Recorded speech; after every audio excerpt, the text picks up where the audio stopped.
Estes dezembro de 1999, kiam ŝi infestis nian trankvilan mezokcidentan domon. Mia patro vokis min de malsupre. Mi pensis ke estas vespermanĝo. Li staris ĉe la fundo de la ŝtuparo kaj havis sian manon levita en mia direkto por malhelpi min malsupreniri. En la momento kiam mi vidis la panikon en liaj okuloj, mi eksciis ke io estis malĝusta.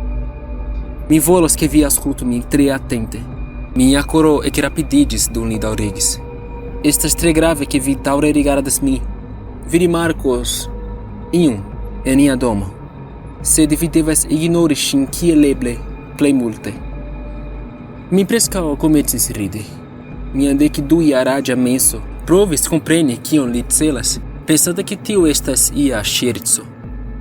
Antaŭ ol mi povis paroli, li daŭrigis. Ŝi flustros aferojn, sekvos vin kaj faros ĉion kiun ŝi povas fari por altiri vian atenton. Estos malfacile, filo, sed vi devas neniam interagi kun ŝi. Mi promesas al vi ke iam ŝi foriros, sed nur se vi ŝajnigas ke ŝi ne estas tie kaj provas ne pensi pri ŝi. Promesu al mi. Estis tiom da aferoj kiuj mi volis demandi, sed mi estis tro timigita kaj konfuzita. Mi sukcesis kraĉi. Bone, paĉjo. Bone. Venu malsupren. Estas tempo por vespermanĝo. Rapidu.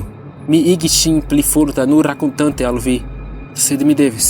Mi ne povas permesi ke vi rigardu ŝin erare. Fidu min. Nur estu koncentrita. Li bois. Mi faris kiel dirite, kaj malrapide rampis malsupren, tenante miaj okuloj gluitaj al tiuj de mia patro, dum li revenis en la kuirejon. Mi sentis la temperaturo malpliiĝi grave, kiam mi atingis la unuan etaĝon. Mi flaris familiaran malsanigan kaj acidan odoron en la aero. Tio memorigis min pri la tempo kiam la urso mortis en nia muro kaj malbonodoris la domon dum tuta semajno. Mia patro kaj mi sidis ĉe la tablo samtempe. Mia fratino antaŭ mi. Ŝia kapo pendanta kaj ŝiaj okuloj fiksrigardantaj la malplenan porcelanan teleron antaŭ ŝi.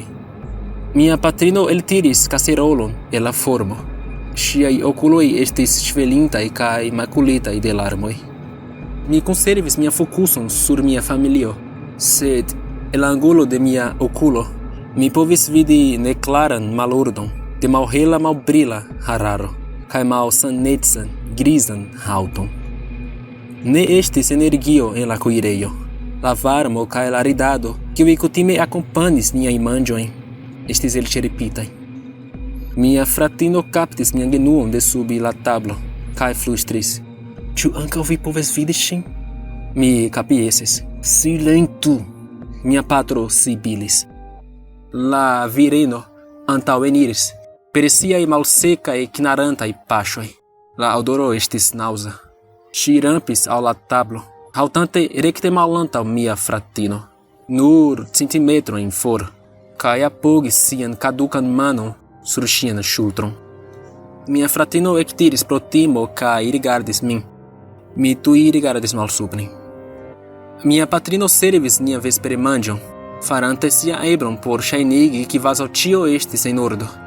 Mi povis vidi mian patron firme tenanta la manon de mia fratino sub la vitra tablo, por eviti ke ŝi ne teruriĝu definitive. Mia fratino pasigis la tutan vespermanĝon kun skeleta mano sur sia ŝultro, apenaŭ aŭdeblaj flustroj venantaj el la lipoj de la virino kaj plenigantaj la ĉambron kiel blanka bruo. Kaj tiel ni vivis dum monatoj, farante nia eblon por vivi normalan vivon, malgraŭ la ĉiam-ĉeesta nedezirata gasto.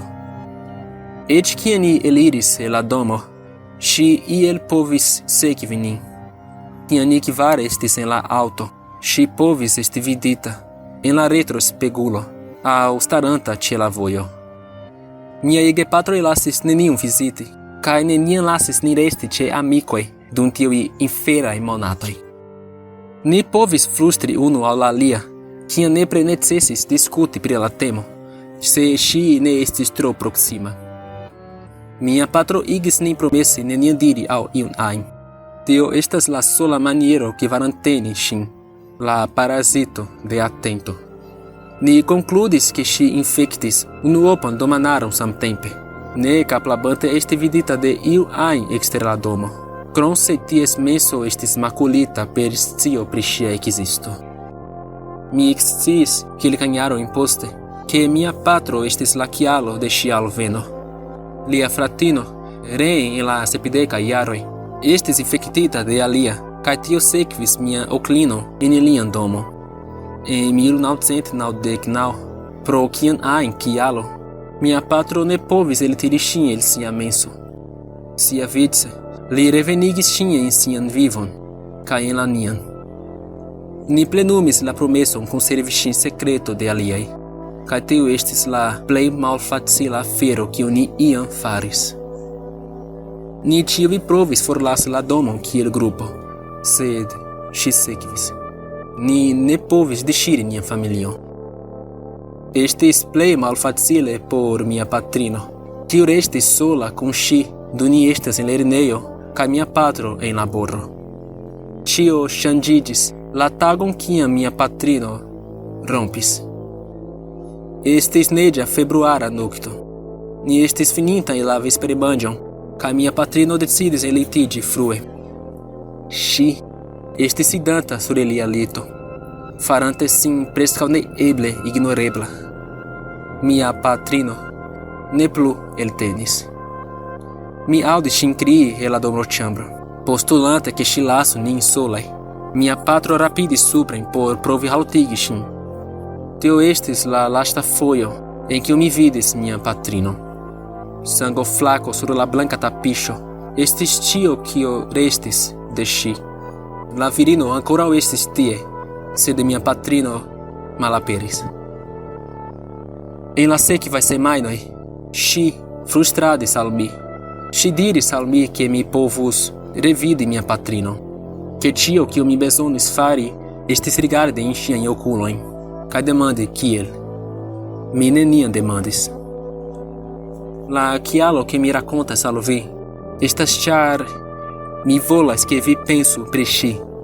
Mi vidis ŝin denove hodiaŭ matene, por la unua fojo en 10 jaroj. Mi ne volas frenezigi mian edzinon kaj miajn infanoj pro ĉi tiu parazito. Mi bezonas ke vi pensu pri ŝi, pri ŝia malhela hararo kaj griza haŭto. Pensu pri ŝi en via domo, pro ke ŝi forlasu la mian. Vi jam estas infektita. Eventuale, vi rimarkos virinon en via domo, sed vi devas ignori ŝin. Estas por via propra bono. Mi tre bedaŭras.